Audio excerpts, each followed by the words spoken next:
The scorching sun beat down on Amaka's back as she struggled with the heavy water pot. Her swollen belly made every step painful.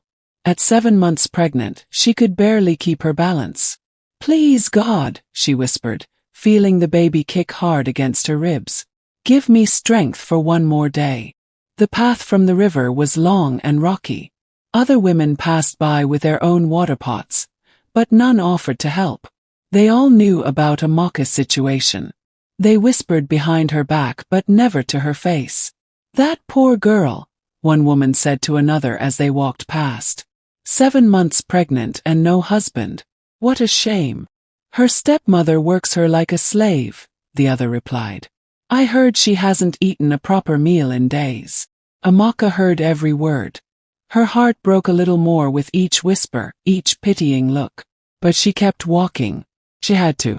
If she didn't bring water home, there would be no food at all tonight.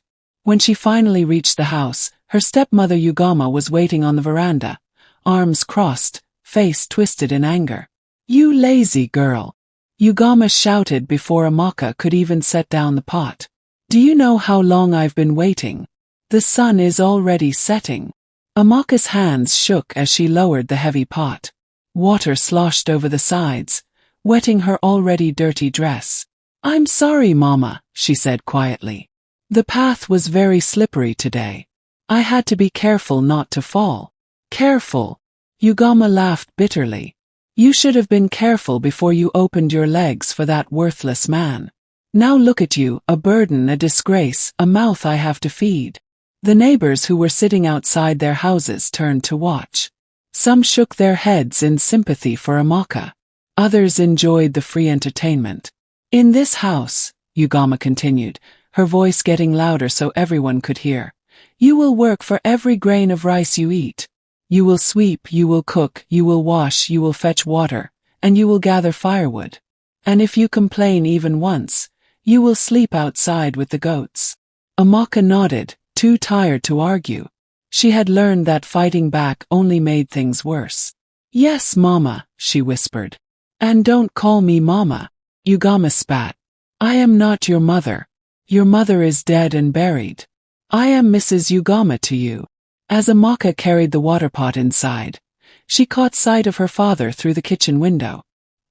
He sat in his favorite chair, staring at nothing, a strange smile on his face. He had been like this for months now. Present but not really there. "Papa," she called softly. He looked at her but didn't seem to recognize her. Then he laughed, a hollow, empty sound that chilled Amaka to the bone. Something was very wrong with her father. But every time she tried to talk to him, he would just laugh and walk away. That night, as Amaka lay on her thin mat in the corner of the kitchen, she closed her eyes and remembered better days. She was 7 years old again, running through the front yard of their old house. Her mother, Gloria, was hanging clothes on the line, singing a beautiful song. "Amaka, my princess," Gloria called out, her voice full of love. "Come help Mama with the clothes." Little Amaka ran to her mother, who lifted her up and spun her around. They both laughed until their stomachs hurt. "Mama, will you always be here with me?" young Amaka had asked. "Always, my sweet girl," Gloria promised, kissing her forehead. "Mama will always protect you." But that was before everything changed. Before Ugomma came back into their lives. Amaka's mother, Gloria, had been the kindest woman in their town. Everyone loved her. She owned a small shop where she sold rice, beans, oil, and soap. Rich people and poor people all came to buy from her because she treated everyone with respect. Gloria had grown up with Ugomma. They were best friends from childhood, so close that people thought they were sisters. They went to the same schools, played the same games, and even went to university together. During their final year at university, a young man named Amaka started visiting their hostel. He would come to see Ugomma, bringing her small gifts and flowers. But Amaka looked poor. His clothes were old, his shoes had holes, and he rode an old bicycle that made noise when he pedaled. Ugomma was disgusted by him. "Look at this poor boy," she would tell Gloria. "He thinks he can marry me. I need a man with a car, with money, with a big house. Not this beggar.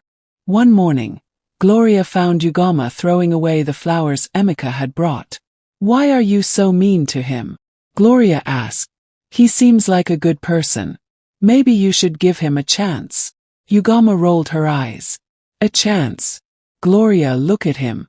He can't even afford to buy me perfume. How will he take care of me? How will he pay my bride price? I want a rich husband, not a poor farmer. But what if there's more to him than you can see? Gloria suggested gently. What if he has a good heart? I don't care about his heart. Ugomma snapped. I care about his wallet. And his wallet is empty. The next day was market day. The whole town was busy.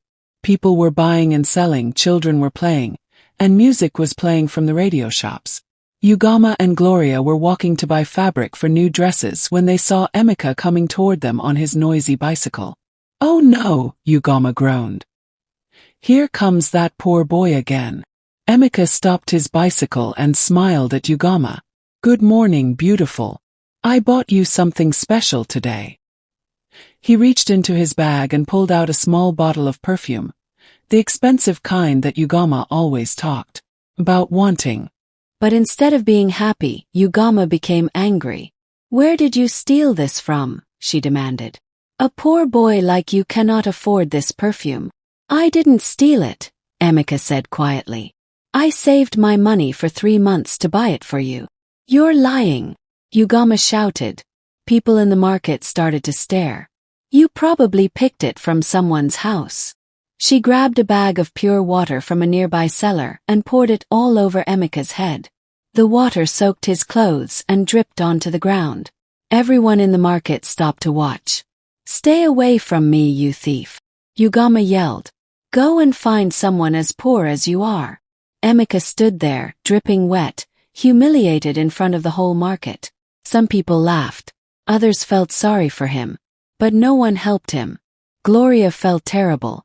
She helped Amaka wipe his face with her handkerchief. I'm so sorry, she whispered.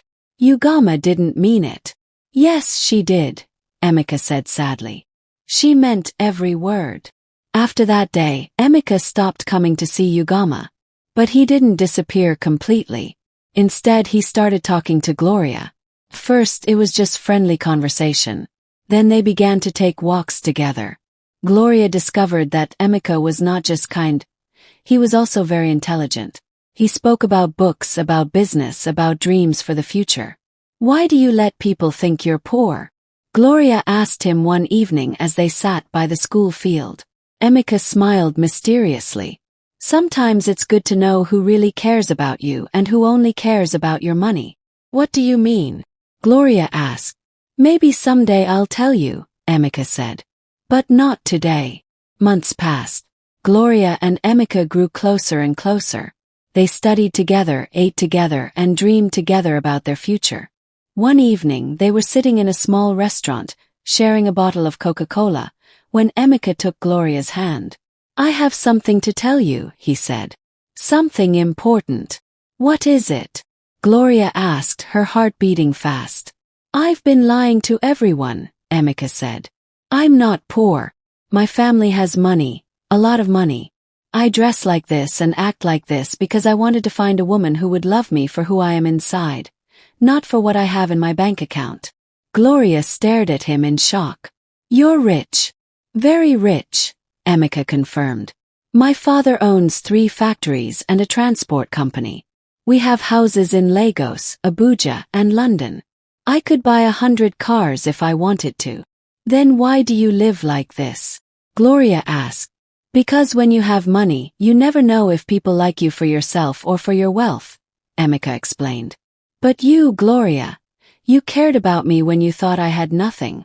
That means everything to me. Gloria felt tears in her eyes. Not because of the money, but because she had found a man who truly understood what love meant. I don't care if you're rich or poor, she told him. I care about your heart. And your heart is beautiful. That night, Amaka asked Gloria to marry him. She said yes immediately. But their happiness didn't last long. 3 days after Amaka proposed to Gloria, Ugomma came knocking on their door. She had heard the news from other students, and she was furious. "You stole my man," she screamed at Gloria, not caring who heard. "You knew I liked him first." "But you said you didn't want him," Gloria replied calmly. "You poured water on him in the market. You called him a thief." "That doesn't matter," Ugomma shouted. "He was mine first. You're supposed to be my friend, but you stabbed me in the back." "Ugomma, please calm down," Gloria said. "We can talk about this." "There's nothing to talk about." Ugomma's eyes were full of hate. "You think you're better than me? You think you deserve him more than me? Well, let me tell you something, you will regret this. I promise you, Gloria, you will regret taking my man from me." With that threat, Ugomma packed her bags and left the university that same day. She didn't even finish her final exams. Gloria was sad to lose her best friend, but she was also relieved. She loved Amaka, and she wanted to build a happy life with him. After graduation, Gloria and Amaka had a beautiful wedding. Amaka's family welcomed Gloria with open arms. They loved her kindness and her humble spirit. "You chose well, my son," Amaka's father told him on the wedding day. "This woman has a good heart. She will make you happy." And for 2 years they were very happy. Gloria continued to run her small shop, even though Amaka offered to buy her a big store. She liked serving her community and staying close to her roots. Then, when Amaka was born, their joy was complete. "She's perfect," Gloria whispered, holding her tiny daughter for the first time. "She looks just like you, Amaka." "No," Amaka said, stroking the baby's soft cheek. "She's beautiful like her mother." They named her Amaka, which means she is beautiful. And she truly was, with big, bright eyes and a smile that could melt anyone's heart.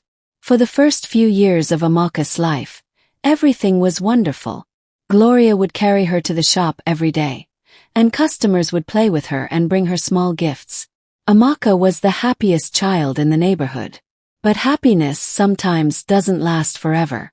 When Amaka was 5 years old, Ugomma suddenly reappeared in their lives. She came to their house one evening, carrying a bag of food and wearing her most innocent smile. "Gloria!" she called out as if nothing had ever happened between them. "My dear friend, I've missed you so much." Gloria was shocked to see her. "Ugomma, what are you doing here?" "I came to apologize," Ugomma said, her voice dripping with fake sweetness. "I was young and foolish. I said terrible things to you. Can you forgive me?" Gloria had always been too kind for her own good. Despite everything that had happened, she wanted to believe that people could change. "Of course I forgive you," Gloria said, opening the door wider. "Please come in." Amaka was in the living room, playing with little Amaka. When he saw Ugomma, his face became serious. "What is she doing here?" he asked Gloria quietly. "She came to apologize," Gloria whispered back. "She says she's sorry for what happened." Amaka didn't trust Ugomma at all. But he loved his wife, and if Gloria wanted to forgive her old friend, he would support her. "Hello, Amaka," Ugomma said, her voice suddenly soft and humble. "I know you must hate me for the way I treated you. I was so stupid. I didn't see what a good man you are." "It's in the past," Amaka said simply. He didn't want to create problems for Gloria. Ugomma played with Amaka for a while, bringing out small toys and sweets from her bag. The little girl, who had never seen her before, was shy at first but soon warmed up to her. "She's so beautiful," Ugomma said, lifting Amaka onto her lap. "She looks just like her mama." "Thank you," Gloria said, smiling. She was happy to see her old friend being kind to her daughter. "You know," Ugomma continued, "I brought some food for you. I remember how much you used to love my jollof rice. I made it specially for you and Amaka." She opened her bag and brought out a pot of rice that smelled delicious. There was also fried chicken and plantain. "You didn't have to do all this," Gloria said, but she was touched by the gesture. "Please eat with me," Ugomma insisted. "It's my way of saying sorry for all the hurt I caused." They all sat down to eat together. The food was indeed delicious. Better than any jollof rice Gloria had ever tasted. This is wonderful, Gloria said, taking another spoonful. What did you put in it? It tastes different from before. It's a secret ingredient, Ugomma said with a mysterious smile.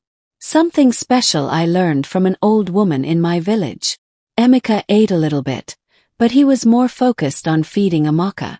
The little girl was too young for spicy food, so she had her usual meal of rice and vegetables. After dinner, Ugomma stayed for a few more hours, catching up on old times and playing with Amaka. She seemed like a completely different person from the angry girl who had stormed out of university years ago.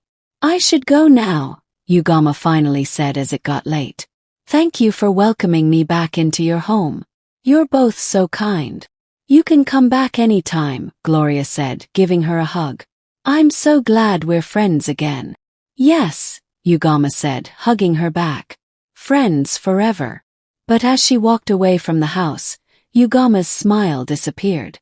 In its place was a cold, satisfied expression. Enjoy your last night, Gloria, she whispered to herself. Tomorrow, everything will change. Gloria woke up the next morning feeling strange. Her stomach was hurting and she felt dizzy. Amaka, she called out weakly. I don't feel well. Amaka rushed to her side. Gloria's face was pale, and she was sweating despite the cool morning air. What's wrong? He asked, feeling her forehead. She was burning with fever. My stomach, Gloria moaned. It hurts so much. And I feel like the room is spinning. Amaka began to feel sick too. His head was pounding and his vision was blurry. Something's wrong, he said, struggling to stand up. We need to get to the hospital. But before they could call for help, Gloria collapsed on the floor. Her body was shaking and her eyes rolled back in her head. Gloria! Amaka screamed, dropping to his knees beside her. Gloria, stay with me. Little Amaka heard the screaming and ran into the room. When she saw her mother on the floor, she started crying. Mama! Mama, wake up! Amaka tried to lift Gloria, but he was getting weaker by the minute. The room was spinning around him and he could barely think straight. Neighbors heard the screaming and came running. They found Amaka collapsed beside Gloria, both of them unconscious. Call the doctor, someone shouted. Hurry! The doctor came as fast as he could, but it was too late for Gloria. Whatever she had eaten had poisoned her system beyond repair. She died that morning, never waking up to say goodbye to her husband and daughter. Amaka survived, but something terrible had happened to his mind. The poison had affected his brain, leaving him confused and childlike. He could still walk and eat and talk, but he couldn't think clearly anymore. He would laugh at strange times and forget important things. The doctor couldn't explain what had happened to them. It looks like food poisoning, he told the neighbors. But I've never seen anything this severe. Whatever they ate must have been very, very toxic. No one suspected Ugomma. She had seemed so kind the night before, so genuinely sorry for her past behavior. Who would think that a childhood friend could do such an evil thing? 3 days after Gloria's funeral, Ugomma came back to the house. She found Amaka sitting in his chair, staring at nothing, while little Amaka sat on the floor playing alone. Oh, Amaka, Ugomma said, putting on her most sympathetic voice. I heard about Gloria. I'm so sorry for your loss. Amaka looked at her with empty eyes and smiled. Gloria went to buy bread, he said happily. She'll be back soon. Ugomma's heart was cold, but she pretended to cry. Poor man, the shock has affected his mind. Don't worry, Amaka. I'll take care of you and Amaka. I'll be your wife now. And that's how Ugomma moved into the house. She convinced everyone in the neighborhood that she was doing a good deed, taking care of a mentally ill man and his motherless child. But Amaka knew the truth, even at 5 years old. She remembered how healthy and happy her parents had been before Ugomma's visit. She remembered her mother warning her about people who smile with their mouths but not with their eyes. Ugomma was exactly that kind of person. As Amaka grew older, life became harder and harder. Ugomma treated her like a servant, not a stepdaughter. You eat too much, Ugomma would say, giving Amaka only a small portion of rice while serving herself a full plate. Food costs money. If you want more, you have to work for it. So Amaka worked. Every morning before school, she would sweep the entire compound. After school, she would wash clothes, fetch water, and prepare dinner. On weekends, she would go to the market to sell the small goods that brought in extra money. Her father, Amaka, watched all of this happen but never said anything to stop it. The poison had changed him so much that he seemed to live in his own world. Sometimes he would pat Amaka's head and smile, but he never spoke up for her. "Papa," Amaka would whisper to him sometimes when Ugomma wasn't around. "Do you remember Mama? Do you remember how happy we used to be?" Amaka would just laugh and clap his hands like a child. "Mama went to buy bread," he would say. "She's coming back soon." It broke Amaka's heart every time. At school, Amaka was one of the smartest students in her class. Her teachers loved her because she was respectful and hardworking. But they also noticed that she was often tired and sometimes came to school without breakfast. Amaka, her favorite teacher, Mrs. Johnson, called her aside one day. "Are you eating enough at home? You look thinner than usual." Amaka wanted to tell the truth, but she was afraid. What if Mrs. Johnson talked to Ugomma? What if Ugomma got angry and made her life even worse?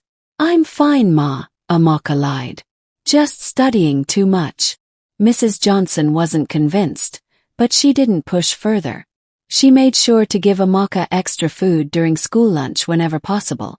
As Amaka entered her teenage years, boys started to notice her beauty. She had grown into a lovely young woman with kind eyes and a gentle smile. But Ugomma made sure she had no time for friendships or relationships. "You think you're pretty," Ugomma would sneer. "You think boys will save you. Let me tell you something. No decent man will want a girl with no dowry, no family support, and no money. You're nothing but a burden." These words hurt Amaka deeply, but they also made her determined to prove Ugomma wrong. She studied harder, worked harder, and dreamed of the day when she would be independent and free. But fate had other plans for her. When Amaka turned 17, Ugomma's treatment became even crueler. She would make Amaka work from dawn to midnight, giving her barely any food and no time to rest. One night, Amaka was so hungry that she couldn't sleep. She hadn't eaten anything all day except a small piece of bread in the morning. Her stomach was growling loudly, and she felt weak and dizzy. "I have to find something to eat," she whispered to herself. "Even if it's just a small piece of yam." She quietly got up from her mat and tiptoed to the kitchen. But there was nothing there. Ugomma had locked away all the food. Desperate and starving, Amaka decided to go to her neighbor's house. Mrs. Adiz was a kind woman who had always been nice to her. Maybe she would give her a small portion of food. Amaka wrapped her thin shawl around her shoulders and stepped out into the dark night. The path to Mrs. Adiz's house was usually safe, but tonight felt different. The street was empty and there were no lights anywhere. As she walked quickly, trying to reach her destination, she heard footsteps behind her. At first, she thought it was just another person walking home late. But when she walked faster, the footsteps also got faster. Her heart started beating quickly. Something was wrong. "Help!" she tried to call out, but her voice was weak from hunger and fear. Before she could run, 3 men appeared from the shadows. They were drunk and looking for trouble. "Look what we have here," one of them said with an evil grin. "A pretty girl walking alone at night." "Please," Amaka begged, backing away. "I just want to go home. I haven't done anything to you." "Oh, but you have," another man said. "You've been walking around here, acting like you're better than everyone else. It's time someone taught you a lesson." What happened next was the worst night of Amaka's life. The 3 men hurt her in ways that no woman should ever be hurt. They stole her innocence, her dignity, and her peace of mind. When they were done, they left her on the ground, broken and crying. "Don't tell anyone about this," one of them warned. "If you do, we'll come back and finish the job." Amaka lay there for what felt like hours, too hurt and shocked to move. Eventually, she managed to drag herself home, where she cleaned her wounds in silence and cried herself to sleep. She never told anyone what happened that night. Not Ugomma, not her father, not even Mrs. Johnson at school. She was too ashamed, too afraid, and too broken. But her body would soon tell the story for her. 2 months after that terrible night, Amaka started feeling sick in the mornings. At first she thought it was because she wasn't eating enough. But when she missed her monthly cycle, she began to suspect the horrible truth. She was pregnant. The realization hit her like a thunderbolt. She sat in the bathroom, staring at herself in the cracked mirror, trying to process what this meant for her life. "No, no, no," she whispered, tears streaming down her face. "This can't be happening. Not now. Not like this." But as the weeks passed, the signs became more obvious. Her breasts were tender, her stomach was queasy, and she was constantly tired. She managed to hide it for a few months by wearing loose clothes and avoiding Ugomma as much as possible. But by the 5th month, her belly started to show. One morning, as Amaka was sweeping the yard, Ugomma noticed something different about her appearance. "Come here," Ugomma commanded sharply. Amaka's heart stopped. She knew this moment would come, but she wasn't ready for it. "Turn around," Ugomma ordered. Reluctantly, Amaka turned, and Ugomma's eyes immediately went to her slightly rounded belly. "You shameless girl!" Ugomma screamed so loudly that neighbors started coming out to see what was happening. "You're pregnant. You're carrying a bastard child." "Please, Mama Ugomma," Amaka begged. "Let me explain." "Explain what?" Ugomma slapped her across the face so hard that Amaka stumbled backward. "Explain how you've been sleeping around like a prostitute. Explain how you've brought shame to this family." The neighbors gathered around, whispering and pointing. Some felt sorry for Amaka, but others joined in Ugomma's condemnation. "Who is the father?" Ugomma demanded. "Tell me right now, or I'll throw you out of this house today." Amaka couldn't tell the truth. How could she explain that she didn't know which of the 3 men had made her pregnant? How could she describe that terrible night without dying of shame? I don't know," she whispered. This answer made Ugomma even angrier. "You don't know. You've been sleeping with so many men that you don't know who the father is. You disgust me." From that day forward, Ugomma's treatment of Amaka became even more brutal. She made her work twice as hard, gave her even less food, and reminded her every day that she was a shame to the family. "No decent man will ever want you now," Ugomma would say. "You're damaged goods. A pregnant girl with no husband is lower than dirt." Amaka endured it all in silence. She had no choice. She had nowhere else to go, and she had to think about the innocent baby growing inside her. As Amaka's pregnancy progressed, her father's condition seemed to get worse. Some days he would sit in his chair and laugh for hours at nothing. Other days he would walk around the house talking to people who weren't there. "Gloria," he would call out, "where did you put my shoes? We're going to be late for church."